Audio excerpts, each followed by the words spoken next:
Sí, sí se ve. Gracias.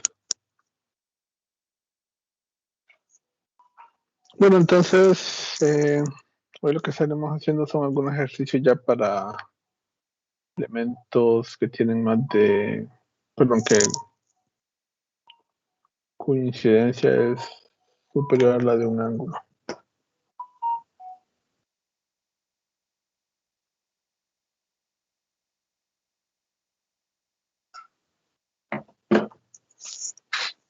Entonces, para este caso particular tenemos dos elementos conocidos como agua y vidrio, pero podemos utilizar cualquier otro valor, ¿verdad? La función está predispuesta a tomar cualquier valor de índice de refracción. Entonces, el primer valor o la primera función que tenemos es la función o la ley de Snell, que es esta que miramos acá.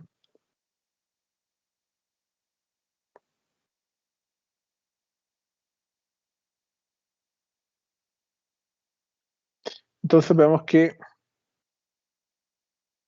lo que toca ingresar son ya no solo los índices de refracción, sino que también el ángulo de ingreso que presenta la onda, ¿verdad? El θ1. Entonces, por ejemplo, para tener una función que tiene un ángulo de 45 grados, estos son los valores de salida, ¿verdad?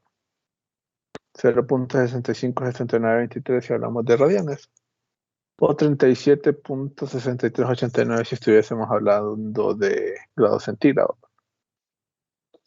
Aquí podemos cambiar el ángulo según nuestro interés. Vemos que para 40 varía y todo lo demás lo podemos poner en 70. Y vemos que nos está mostrando las combinaciones posibles que pueden tener para este caso en específico.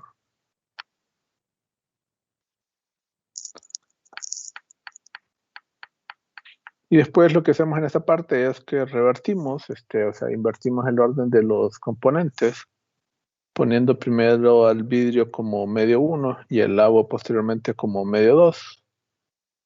Y hacemos la prueba nuevamente con el ángulo de 45 que es este valor. Si quieren regresamos acá a 45 para comparar. Y podemos notar esta diferencia, ¿verdad? Y esto está específicamente todo lo demás. Entonces ya sabemos que si el medio 1, la densidad es mayor a la densidad del medio 2, entonces podemos estar en el caso de 2, 3 o 4, ¿verdad? Recordando la imagen que teníamos previamente. Pero si el medio 1 es menor que el medio 2, entonces sabemos que la única opción posible que puede existir para todo esto es que solo estemos en el medio número 2.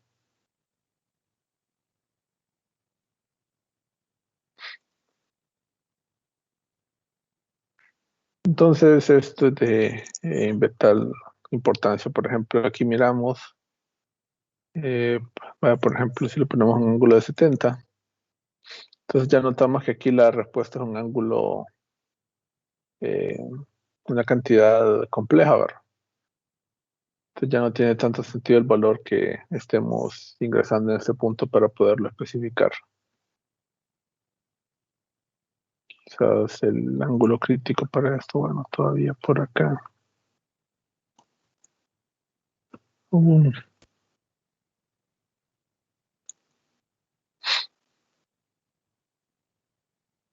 Entonces ahí se ve la relación de cada uno de estos elementos, ¿verdad? Entonces recuerden, siempre que tengan una condición de dos medios, como se ha visto de esta manera, siempre es importante recordar esta relación. Si N1 es menor que N2, entonces no importa, vamos a tener resultados para los de 0 a 90. Pero si N1 es mayor que N2, como en este caso que está en la parte inferior, entonces sí hay una limitación y hay que analizar entonces la posibilidad de tener un medio número 3 o un caso número 4 de reflexión interna total, según se presente el caso. Entonces, aquí lo que intentamos ver es el gráfico que se obtiene para el ángulo que se tiene. Entonces, si el ángulo de incidencia es 0.5 en radianes, entonces el valor del ángulo transmitido anda más o menos alrededor de ese valor, ¿verdad? Y vemos que si hay un valor posible hasta una cantidad equivalente en grados, ¿verdad? Tal y como aparece acá. Entonces vemos que para el ángulo de ingreso puede ser cualquier valor entre 0 y 90, pero los ángulos permitidos que tenemos para la salida, estos llegan hasta una cantidad máxima como de 57 grados.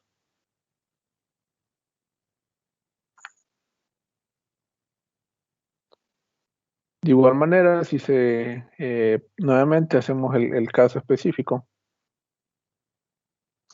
de graficar el valor invirtiendo el orden de los ángulos, entonces notamos lo que teníamos previamente.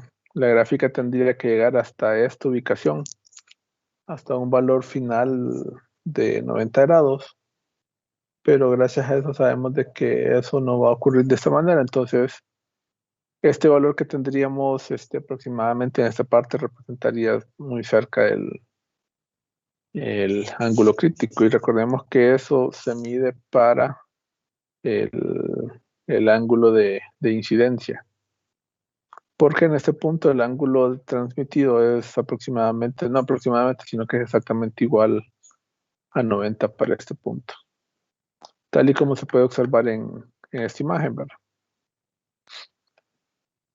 Entonces, para este caso, vemos que anda cerca, un poquito menos que los 60, y acá tenemos exactamente los 90 para el ángulo transmitido.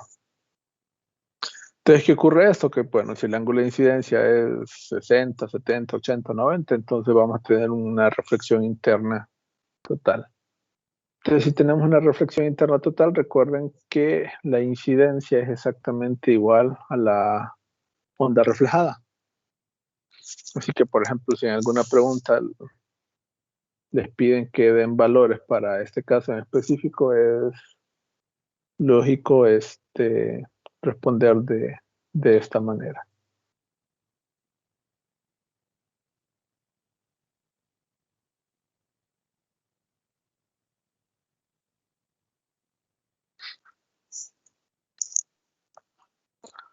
Entonces, permítanme.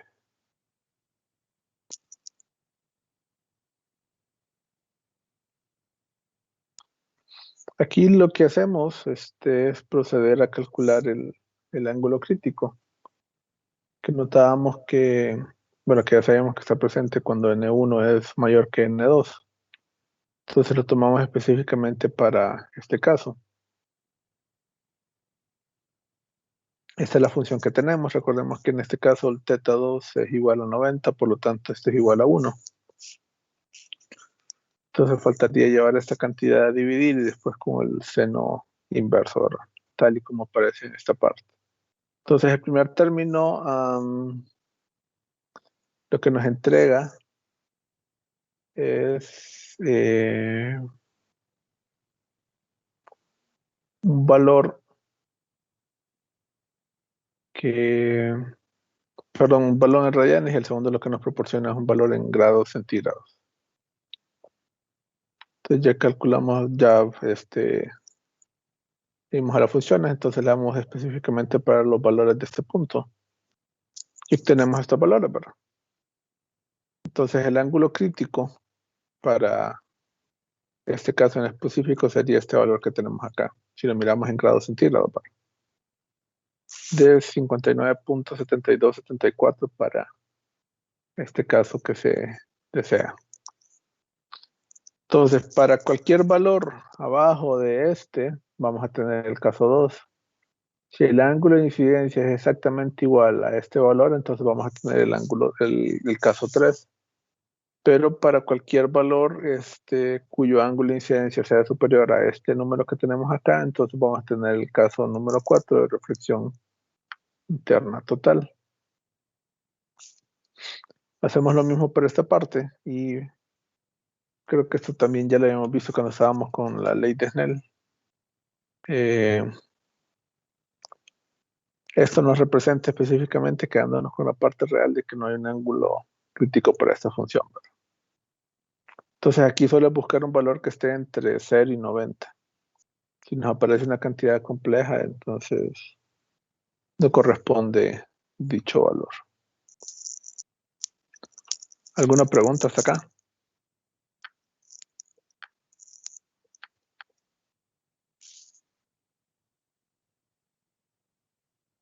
Bueno, entonces continuando con, con estos elementos, recordamos que el valor de teta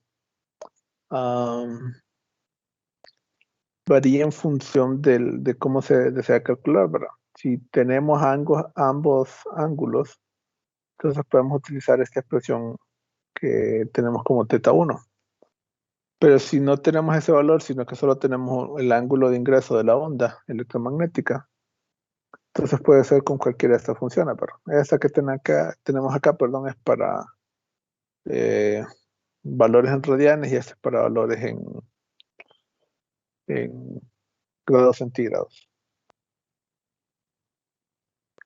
Entonces, igual que en los casos anteriores, hacemos la gráfica de ambos elementos, primero teniendo al medio número 1 como el menos denso y obtenemos esta forma, ¿verdad?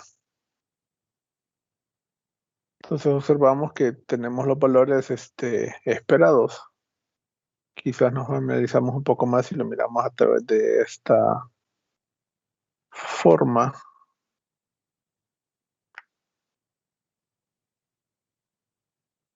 Y vemos que aquí se está calculando en términos de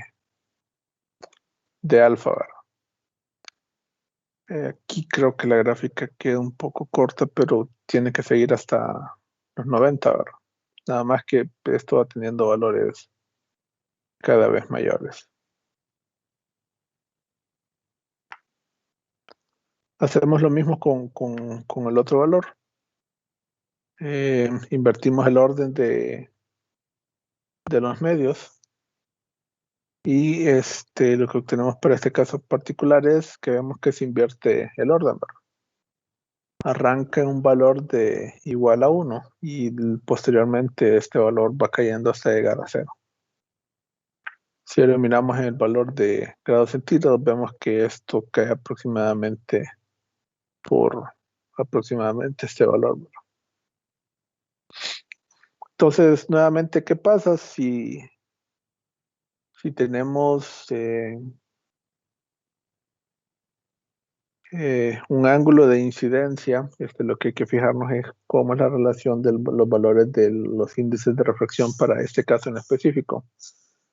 Si el índice de refracción N1 es menor, no pasa nada como miramos anteriormente, pero si este es mayor, entonces su área de acción se reduce, ¿verdad?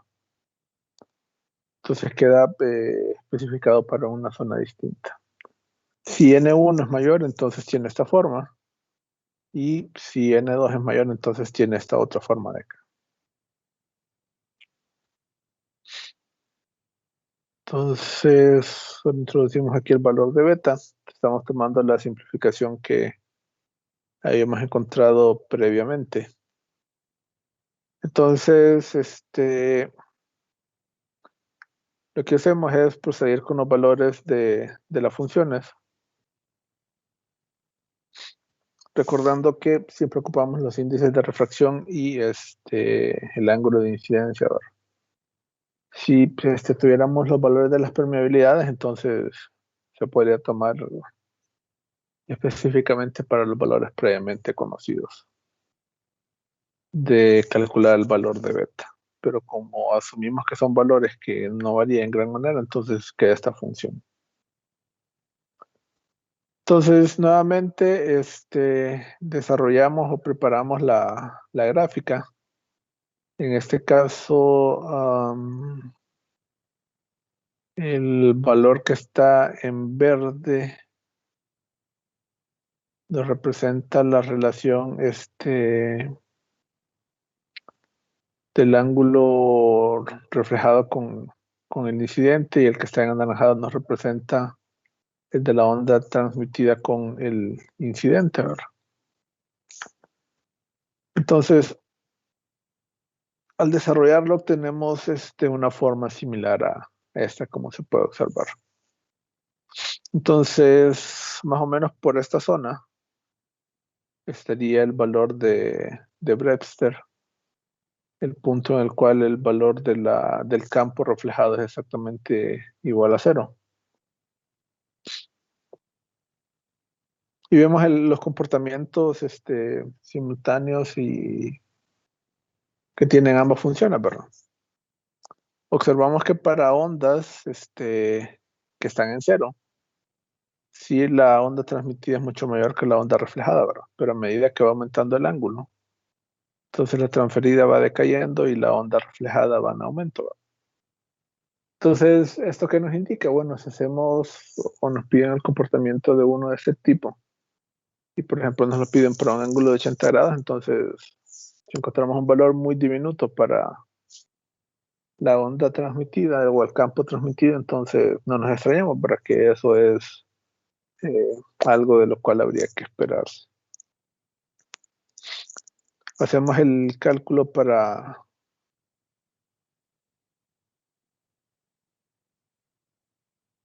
cada uno de estos valores. Pero ahora lo hacemos para tenerlo en ángulos centígrados, grados centígrados, perdón.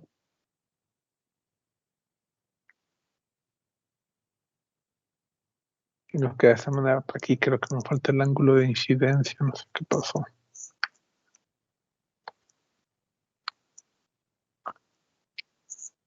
Acá lo que hacemos es que invertimos el orden de los medios, poniendo el más denso como medio número 1. Entonces sabemos exactamente que para este caso, como también el valor de alfa llega hasta un punto en específico, entonces lo mismo ocurre con los campos, ¿verdad? Sabemos que este valor tendría que venir más o menos como por esta parte, pero vemos que se queda un valor un tanto más reducido, ¿verdad? Pero si observamos perdón, las relaciones que tienen con eh, cada uno de los componentes para este valor, ¿verdad? En aquel caso esta relación venía hacia abajo y esto iba hacia arriba, pero en este caso se hace más negativo y el otro se hace un tanto mayor.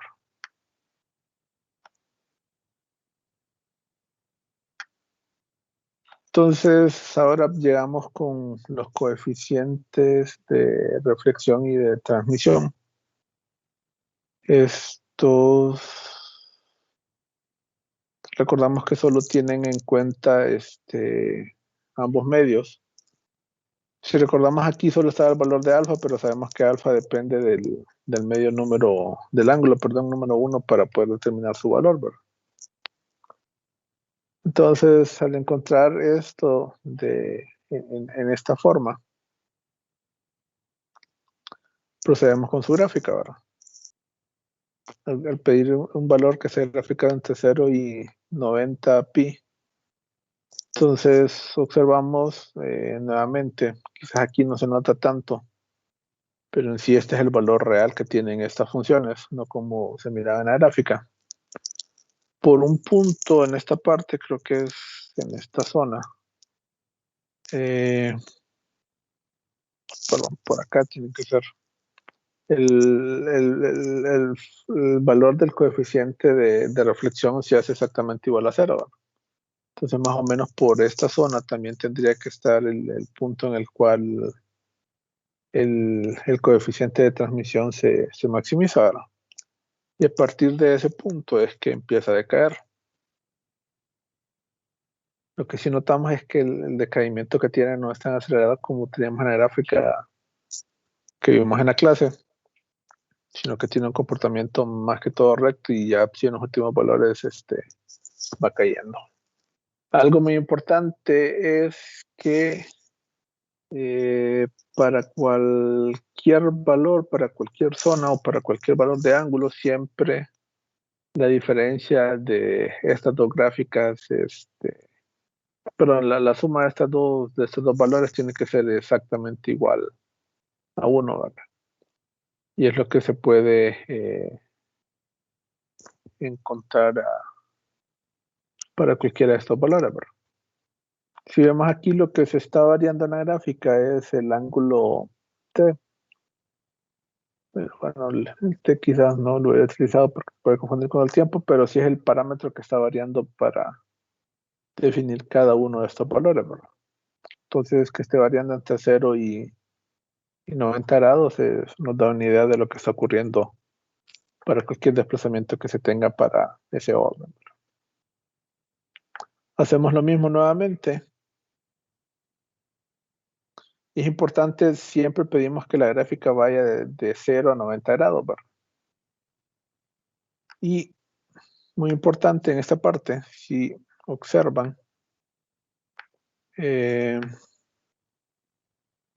perdón por hacerlo pequeño, solo es un momento, pero solo es para que podamos observar ambas gráficas al mismo tiempo. En esta gráfica que está en la parte de arriba, N1 es menor que N2, por lo tanto la gráfica llega hasta valores de ángulo de incidencia que es 90 grados, ¿verdad? Pero en esta gráfica N2 es mayor que 1. Y por ejemplo, es importante notar que la diferencia entre estos dos no es un gran valor, ¿verdad? Pero sabemos que eso nos lleva a las condiciones que teníamos previamente. Y esto era parte de lo que mencionábamos, que este tipo de funciones se tienden a recortar hasta ese valor. Entonces, en esta zona, aunque no tengamos un valor específico de la función, sabemos que los valores a esperarse para esta región son exactamente iguales a los de una reflexión interna para este caso, ¿verdad? O sea que si en un caso como este nos preguntan que cuánto es el coeficiente de reflexión para un ángulo de 80 grados, tendría que ser que es igual a 1, ¿verdad? Y si nos preguntasen cuál es el valor del coeficiente de la onda transmitida, tendría que ser igual a 0, ¿verdad? Aunque en la gráfica no aparezca de esta forma. Pero siguiendo un poco de la lógica de lo que nos dice la ley de Snell, es lo que cabe aplicar en ese punto, ¿verdad? No sé si tienen alguna duda o pregunta hasta acá. Por el momento no, ingeniero. Bueno, entonces trataré de subir estos elementos hoy al campus para que los tengan ahí disponibles para que lo puedan analizar. Al igual que en el caso anterior, subiré el ejecutable y quienes no tengan matemática también subiré un PDF para que lo puedan ver. Pasen muy buena noche y mañana continuamos con la clase.